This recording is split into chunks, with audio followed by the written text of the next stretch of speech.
الحمد لله رب العالمين والصلاة والسلام على سيدنا محمد وعلى آله وصحبه أجمعين.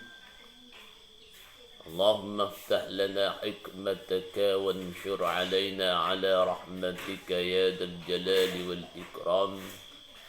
ربي يسر ولا تعسر، ربي تمم بخير، ربي اشرح لي صدري ويسر لي أمري واحلل عقدة من لساني يفقه قولي وسدد لساني واهدي قلبي بحق سيدنا محمد صلى الله عليه وسلم. قال الشيخ المؤلف رحمه الله تعالى ونفعنا بعلومه وبركاته في الدنيا والآخرة، آمين يا رب العالمين. ولا حول ولا قوة إلا بالله العلي العظيم. ولا حول ولا قوة إلا بالله العلي العظيم. ولا حول ولا قوة إلا بالله العلي العظيم. Tersambung lagi kitab Khulasah Manhajul Abidin. Ada bacaan yang seterusnya.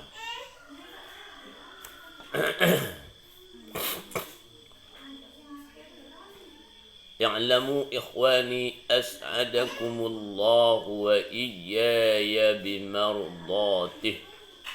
Itu matan kitabnya.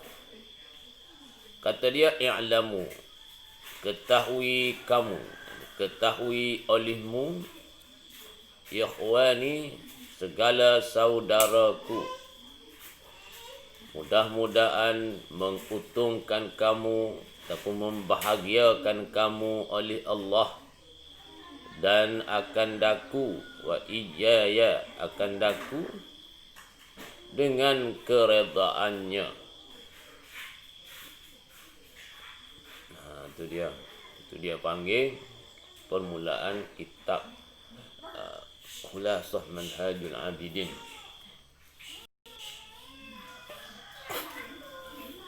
Akan bahawasanya ibadat itu pilihan bagi segala orang yang melihat dengan mata hati. Itu dia. Jadi kitab ni mengatakan bahawasanya ibadat ini adalah pilihan bagi orang yang melihat dengan mata hati. Maka kesimpulan yang kita boleh buat di sini bahawasanya kalau kita nak kata kita ni masuk dalam kategori orang yang ada basirah, yang ada mata hati, yang tidak buta mata hati, yang cerah mata hati, yang jilah mata hati, kita akan menjadikan ibadat itu sebagai pilihan utama dalam kehidupan kita di dunia. Ini maksud daripada kata petuai kitab ni, pengarang kitab ini. Dan ibadat itulah jalan keuntungan. Jalan keuntungan dunia dan akhirat. Maknanya kalaulah kita hidup di atas dunia ini kerana nak mencari keuntungan, maka jalannya tidak dapat tiada ialah melalui ibadat. Itu dia. Kenapa? Kerana ibadat ini akan membawa keuntungan kepada kita di dunia dan di akhirat. Di dunia kita akan terlepas daripada kita akan terhindar daripada melakukan maksiat dan dosa, dan di akhirat kita akan mendapat balasan-balasan yang telah dijanjikan oleh Allah Ta'ala dan juga keredaan daripada Allah Ta'ala. Itulah dipanggil keuntungan dunia dan akhirat. Dan apabila kita hidup dalam keadaan beribadat, yakni taat kepada Allah Ta'ala, maka kehidupan kita di dunia akan disenangi, akan disayangi oleh segala makhluk-makhluk dunia. Itu dia.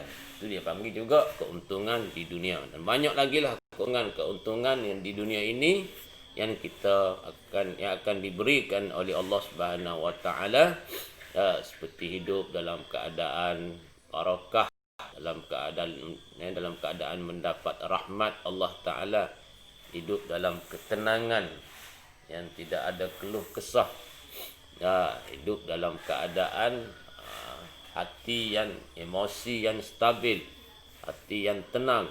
Apabila kita hidup dalam keadaan beribadat kepada Allah. Itulah di antara beberapa keuntungan yang kita akan dapat di dunia apabila kita hidup dalam keadaan beribadah. Maka bagi sesiapa yang inginkan keuntungan dunia dan akhirat, bukan keuntungan dunia saja, bukan keuntungan di akhirat saja. Dikata dua-dua tempat kita akan dapat keuntungan, maka hendaklah kita mencari jalannya, iaitu ibadat. Janganlah kita hanya mencari keuntungan dunia tetapi di akhirat kita rugi.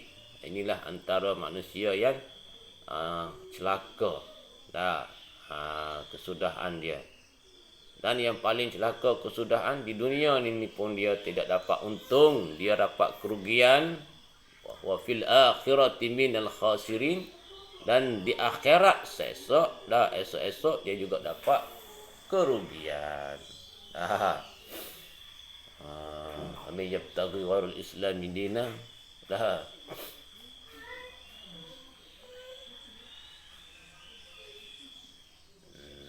Itu dia. Maka kalau kita nak dapat keuntungan dunia, ibadatlah jalannya. Dan kalau lebih-lebih lagi kita nak dapat keuntungan di akhirat, ibadatlah jalannya. Jangan cari jalan lain. Jadi keadaan manusia yang hidup di dunia ini, dia beberapa keadaan.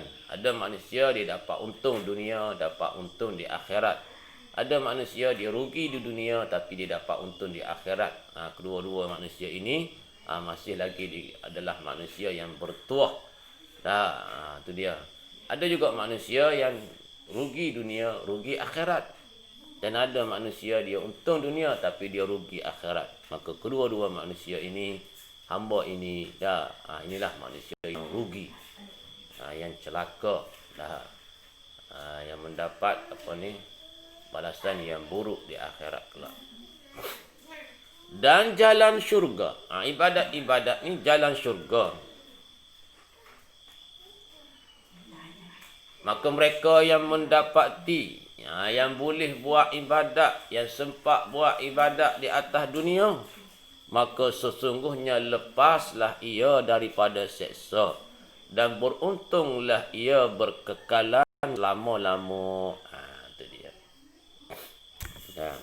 Jadi kalaulah kita kata kita nak dapat syurga Allah Ta'ala, maka jalannya adalah ibadat, yakni hidup dalam keadaan taat kepada Allah Ta'ala.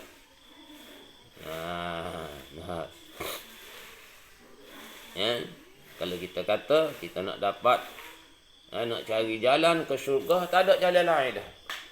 Tak usah carilah. Tak payah kita cari jalan lain, kerana tak ada jalan lain dah untuk kita sampai ke syurga melainkan ibadat.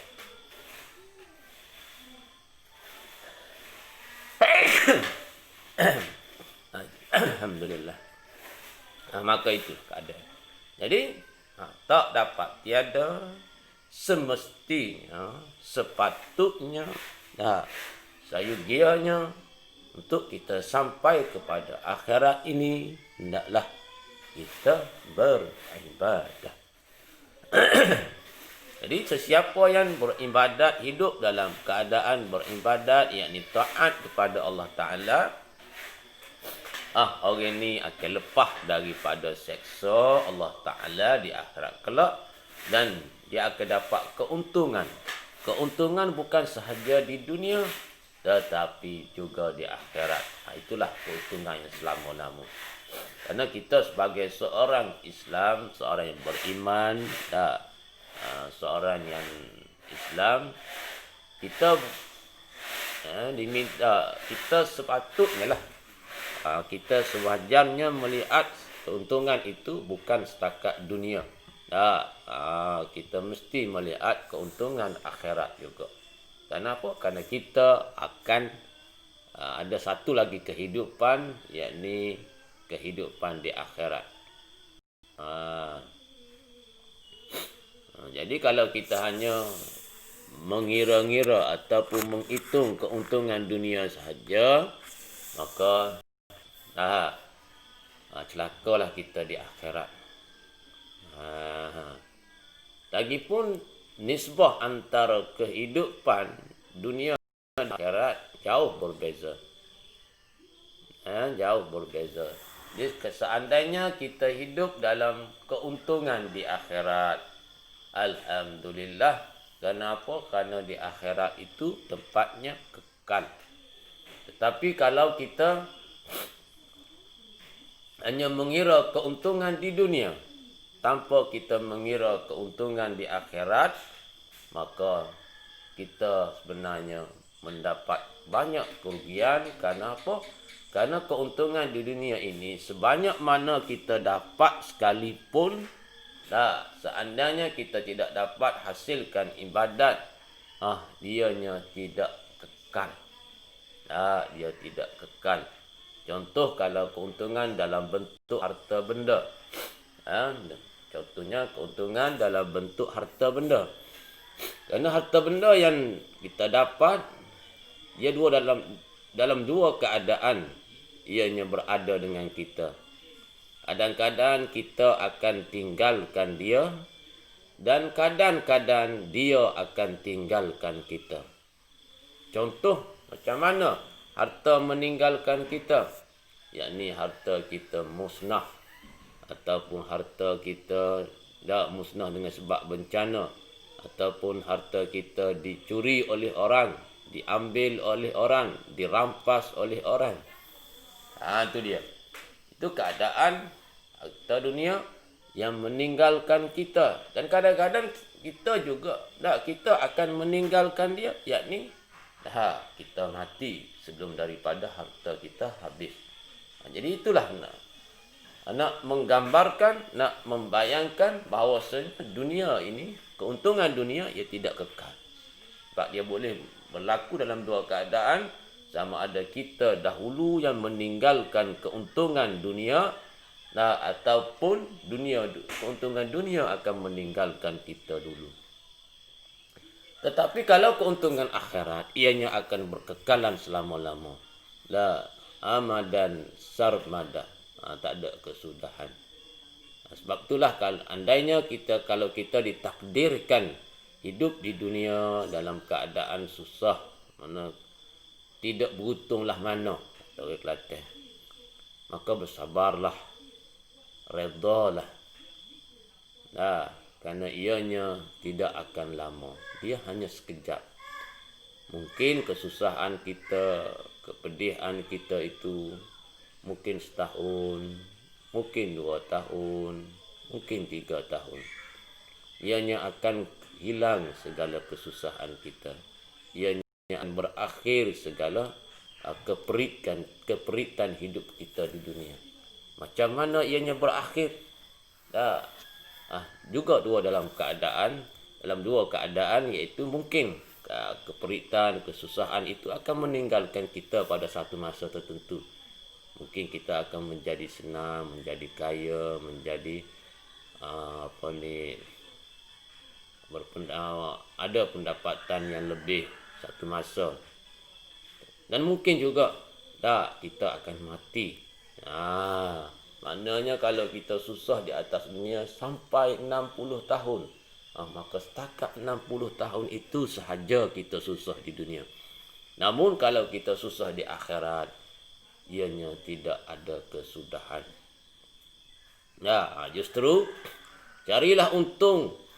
Carilah keuntungan dunia dan akhirat, karena keuntungan dua-dua ni kekal selama-lamanya. Yang ni dunia pun dia dapat keuntungan, di akhirat pun dia akan dapat keuntungan. Maka nak dapat keuntungan yang kekal selama-lama ini, jalannya adalah ibadat. Ibadat. Justru itulah kalau kita berusaha mencari harta benda dunia, jadikanlah harta benda dunia kita itu ibadat, yakni dengan kita mensyukuri setiap nikmat harta benda dunia yang kita dapat. Kalau kita dianugerahkan kesihatan contohnya, gunakanlah kesihatan itu ke jalan ibadat, yang jalan taat kepada Allah Ta'ala. Dan kalau kita dianugerahkan kepandaian, ada kemahiran tertentu, gunakanlah kemahiran tersebut jalan ibadah, yakni ke jalan taat kepada Allah Ta'ala. InsyaAllah kita akan dapat keuntungan yang kekal selama-lama, iaitu keuntungan dunia dan keuntungan akhirat. Itu maksud keuntungan yang kekal selama-lama. Itu dia.